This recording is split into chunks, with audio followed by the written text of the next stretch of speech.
Seducers in the office. Office environment doesn't like fake things, doesn't like too injected lips, too severe lash extensions, huge stiletto nails with a lot of nail design. Hello guys, so today let's talk about office photos, corporate photos, photos for your site, photos to present yourself as a professional in your field. And good photo is very important to earn more money. So today we're going to talk about that, how to make your picture more expensive. I've made several videos that can be useful to watch. Makeup that is aging you. It's basic don'ts for makeup that majority of women do that look bad on pictures. Next one is hair. Next one is dowdy clothes. Also, I chose the biggest mistakes, things that look worst on pictures. Then we talked about how to make a great photo of yourself. First we talked about nature, then we talked about photos at home, in the city, and today we're going to talk about photos in the office. It has its laws. Of course, there are loads of different professions, loads of different dress codes, and I can't include all of them in just one video. It would be impossible. I would say that professions that have not very strict dress code, like in artistry, here you have a little bit more freedom to express yourself. So first let's talk about offices. If you do have this opportunity to change anything around you, there are some tips and tricks for you how to make this office very presentable looking, expensive, and just better environment for you to work in. First of all, colors. Yellow offices look the cheapest. They look dirty and cluttered. In offices, the light is normally white, so it's a cool light. And cool light in a yellow room looks very, very bad. So your skin will look green and gray sometimes, especially if you have light skin. Normally, it's unphotographable color if you talk about office. White offices are the most photographable. Darker walls are also possible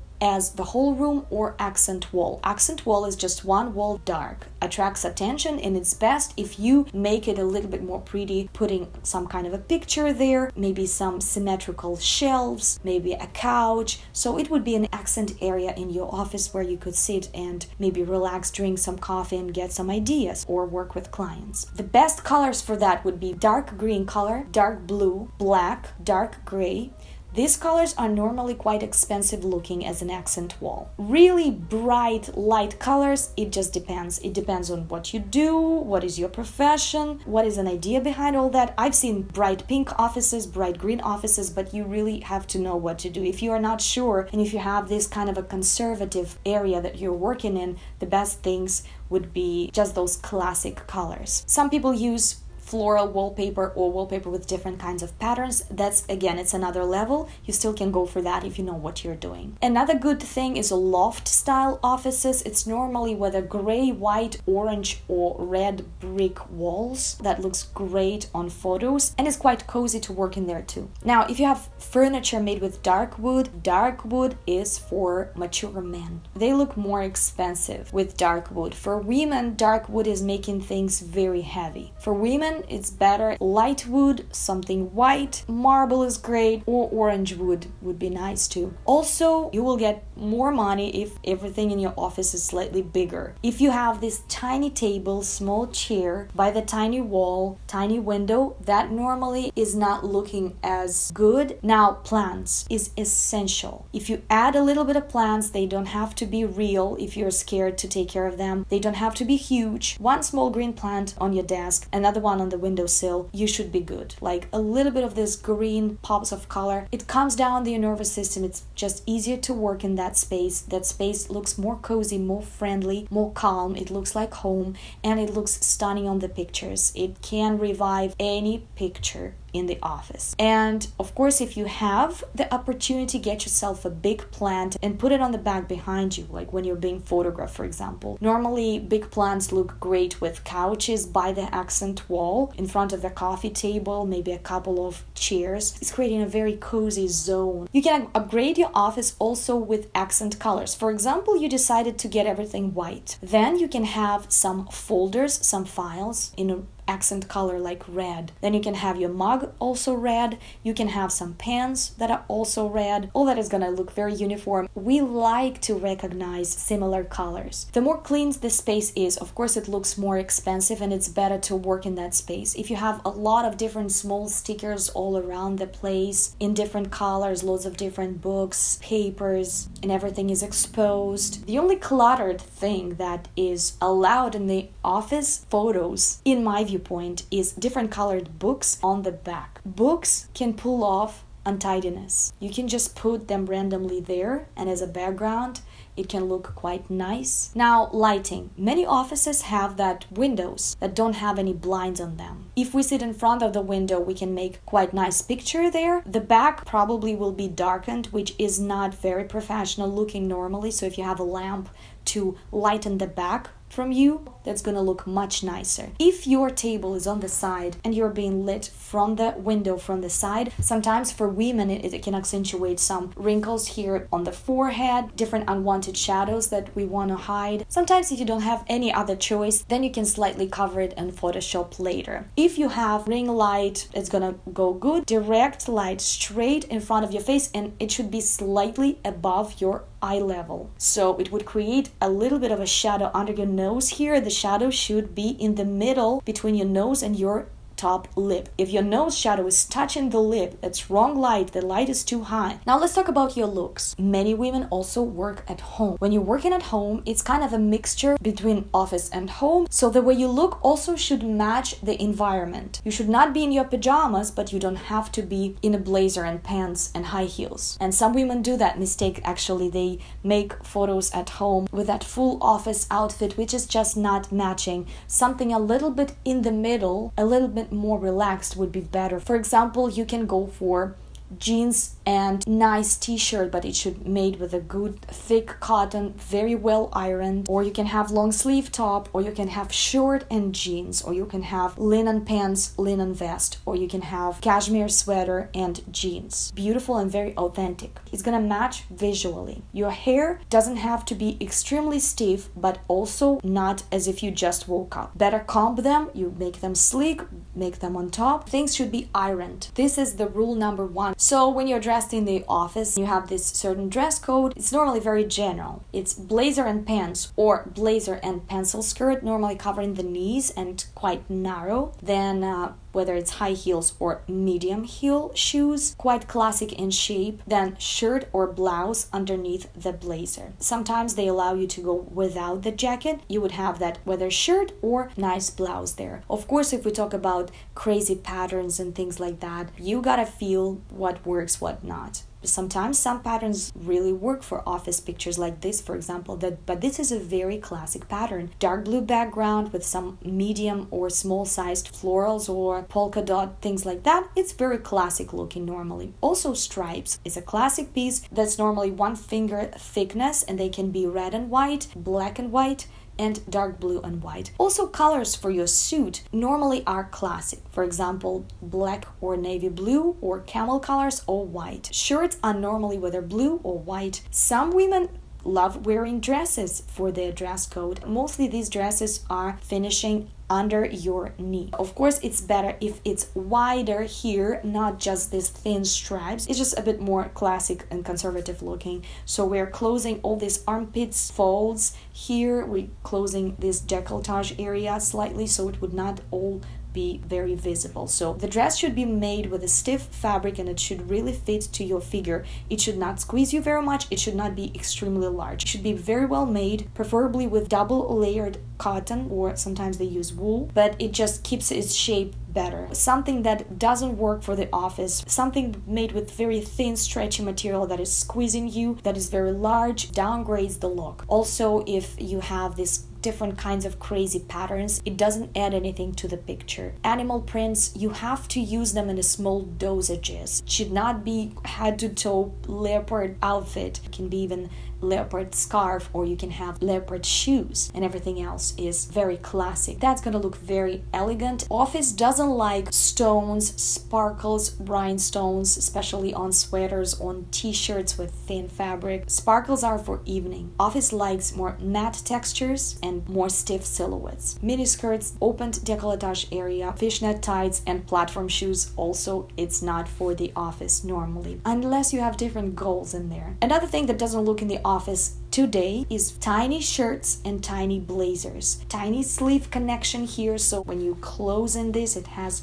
all those wrinkles here. It should not have wrinkles under your armpit going to your chest area. All these wrinkles normally appear there when it's too small for you or it's built wrongly. Normally when they try to do it along your waist, slightly curvy, a bit more feminine and petite, is great maybe for real petite women, but still you choose something that has a little bit of air between your body and the blazer itself. This way it will look modern and very beautiful, and don't worry, you will not look less delicate than you are. It's not making you bulky looking. Accessories normally look great if they're minimalistic, whether very delicate golden or silver, or you go for slightly chunkier accessories. Not super chunky though, but medium chunkiness, I would say. If you go for hanging earrings, it's gonna make you look cheap in the office, especially with that office clothes. Of course it depends on the dress code, but if you have this regular office dress code which is very conservative, all these dingling earrings it's not gonna look nice. It's gonna cheapen the look very much. Sometimes some hanging earrings like tiny pearls,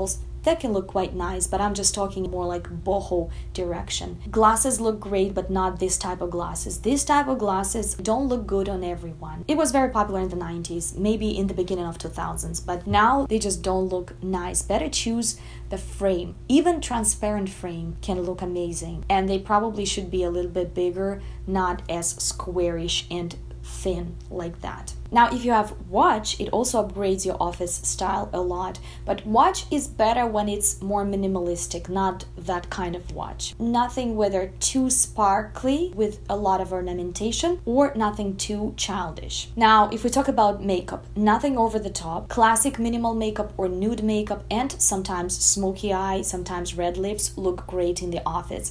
Of course, it's best when it's made professional. Good skin is always great, and you know where you can get the best tips for that? Lisa Eldridge. Go to her channel. She is master at this invisible makeup, yet very beautiful and very professional. Different kinds of elements of your makeup can really downgrade your look. One of these elements, for example, tattooed brows or brows that are drawn with a pencil, they can just ruin the whole look. Your office can look amazing. Your clothes can be very expensive. You can have very beautiful hairstyle. The rest of your makeup can look great. But if your brows are like that, nothing will save the situation. So brows is one of the most important things. To look good, there are three most important things. Skin, but by skin I don't mean super stretched skin. No, just if you have some blemishes, you can always cover them slightly. Then brows and hair cut and hair color. Those three things are the most important. The rest is like clothes, makeup, all that is not as important as these three things. So they should be up to date, beautifully and professionally made. And brows should look natural like this. Red lips in the office, beautiful thing. Skin should be nice because red lips can't stand blemishes on your skin and redness and pinkishness on your skin. Don't make your eyes too bright then if you have red lips. Just a bit of lashes or a very thin black liner would be nice, and some natural brows, maybe a little bit of blush or slight contouring. Office environment doesn't like fake things, doesn't like too injected lips, too severe lash extensions, huge stiletto nails with a lot of nail design, and it's not very photographable either. So